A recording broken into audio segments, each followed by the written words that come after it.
שיעור קצר בפסחולוגיה. אחת הסיבות שקוראים לפסח פסח, כי כולם נהיים פסחים לפני, ממש צריך שיעור פה בפסחולוגיה. שימו לב לדבר היפה הזה, התורה שלנו ניתנה ב70 לשון וכל הלשונות מחוברים. פסח בעברית כי פסח השם על בתי בני ישראל, הוא דילג. באנגלית Passover, תדלג מעל זה. הסיבה השנייה שקוראים לפסח פסח, פסח, כך אומר הארי, ויגדל לבנך. באנגלית pass it over, תעביר את זה הלאה לדור הבא. מטורף. עכשיו שימו לב שזה אותם אותיות. פסח, Passover. מה זה פס בעברית? חלף. פסה.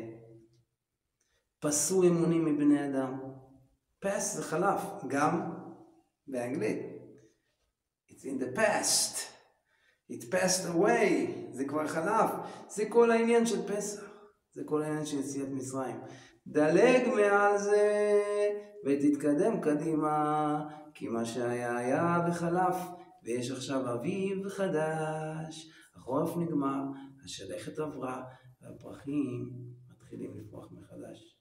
אז חברים, פסח, דברו על זה, Passover, דלגו מעל זה, ותשכחו מהכל ותתקדמו קדימה. עוד דבר קטן שקשור לפס. ברוב הדברים בהגדה אנחנו עושים הסבה, וכדאי שזה יהיה הסבה מקצועית, אבל במקום אחד אנחנו לא עושים הסבה. כרפס, גם בזה יש רמז. קר זה כרית, פס, תעביר את הכרית, תזיז אותה, pass it away, כי לא עושים, בעצם לא נשענים בכרפס. ואפשר לפרש בזה עוד פירוש, שcar pass באנגלית זה כשרכב עוקף אותך. The car passed me. אוקיי? עכשיו שיש לך מצב של car pass, של כרפס, מה אתה עושה? האם אתה זז ואתה יוצא מהאוטו ומתחיל לקלל את הבן אדם ורודף אחריו? או שאתה מצליח לא לעשות הסבה, שזה לא יסובב אותך, אלא אתה נשאר במקום שלך מכוון. pass it over, תן לזה לחלוף.